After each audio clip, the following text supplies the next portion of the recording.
باپ مجھے بتاؤ, ادھر بچہ ماں کے پیٹ میں جاتا ہے, ماں جب روٹی کھاتی ہے نا تو پہلے ضرورت تھی کہ ماں کا خون بنے, اس سے کسی اور چیز کی ضرورت تھی نہیں.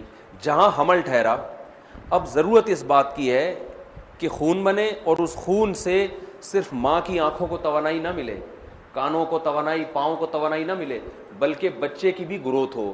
وہی روٹی بچے کی آنکھ, ناک, کان, دل, دماغ, جگر بنانے میں استعمال ہو رہی ہے.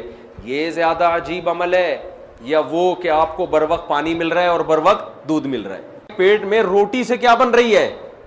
آنکھ, ناک, کان, ایک ایک چیز بن رہی. اور کمال کی بات یہ ہے کہ جیسے ہی بچہ ماں کے بطن سے باہر آتا ہے, اس سے پہلے ماں کی چھاتیوں میں دودھ نہیں ہوتا. ادھر باہر آیا, اب بچے کو ضرورت دودھ کی ہے تو فوراً کوئی ماں کی چھاتیوں میں اس بچے کے لیے دودھ پیدا کر دیتا ہے. ہم دنیا میں آئے اور اللہ نے ہماری ماؤں کی چھاتیوں میں ہمارے پیدا ہوتے ہی دودھ پیدا کر دیا. خدا کی قسم یہ حسن اتفاق نہیں ہو سکتا. بہت بڑا کفر ہے, جرم ہے اس خدا کے وجود کا انکار کرنا جو اپنے ہونے کی کروڑوں نشانیاں دکھا رہا ہے, اور آپ سائنسدانوں کی باتوں میں آ کے اس خدا کا انکار کرتے ہو. بہت بڑا جرم ہے. اللہ نے ایسے لوگوں کے لیے جہنم کی آگ رکھی ہے. اور پھر کمال کی بات یہ ہے کہ اسے وہ تمام پارٹس دے کے بھیجا گیا جو ایک کامیاب زندگی گزارنے کے لیے ضروری. اس کی کھوپڑی میں آنکھ لگا دی گئی جس سے وہ ساری زندگی ٹارچ کی طرح دیکھے گا, ساری زندگی ہے بھائی, تاکہ اس کو دیکھنا بھی ہے, ورنہ ٹکراتا رہے گا کھمبے سے.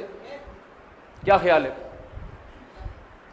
اس کو ایسے کھوپڑی کے اندر 2 سننے والے آلات لگا دیے اور اس میں ایسے پردے لگا دیے, اتنے حساس پردے, کیا میں جب بول رہا ہوں تو یہاں سے جو ریز ہے نا, ویوز, وہ ایسے ترتیب سے نکل کے کانوں سے ٹکراتی ہیں. موٹی آواز کی ویوز کچھ اور ہوتی ہیں, پتلی کی ویوز کچھ اور ہوتی ہیں, ہم جو الفاظ زبان سے گھما, ہر لفظ کی الگ ویوز بن رہی ہیں, اور وہ کان اس کو کیچ کر کے بتا رہا ہے کہ یہ کیا بول رہے ہیں مفتی صاحب, کیا سمجھا رہے ہیں. یہ 15 سال سے 4 شادیوں پہ بات کر رہے ہیں, تمہاری سمجھ میں نہیں آئی. یہ آپ کی کان کی ویوز بتا رہی ہو. خواتین بھی بیان سن رہی ہیں, معذرت, یہ تو میں مثال سمجھانے کے لیے. یہ ہمارے یہ جو ویوز آ کے ٹکرا رہی ہیں نا ایک مخصوص فریکوینسی کے ساتھ, وہ ہر ایک کی فریکوینسی دوسرے سے کیا ہے؟ مختلف ہے. بس یہ یہاں رکھ لیتا ہوں, اب نہیں ہلے گا انشاءاللہ. یہ جو ویٹ تھا نا یہ ہل رہا تھا. تو یہ ویوز ہیں جو ہمیں فرق کر کے بتا رہی ہے. پشتو بول رہا ہے, اردو بول رہا ہے, انگلش بول رہا ہے, خپل طریقے سے بول رہا ہے یا دوسرے طریقے سے بول رہا ہے. کیا عجیب آلات لگا دیا اسے. اور یہ بنے کس سے؟ خون سے. اور خون کس سے بنا؟ روٹی سے. اور روٹی کس سے بنی؟ گندم سے. گندم مٹی سے. مٹی کو اللہ نے مختلف مراحل میں گزار کے کان بنا دیا, ناک بنا دیا. الم نجعل له عینین, اللہ کہتے ہیں کیا میں نے تیری 2 آنکھیں نہیں بنائی؟ ولسانا وشفتین, اور زبان اور تیرے 2 ہونٹ نہیں بنائے میں نے؟ کیا عجیب نظام بنا دیا اس نے.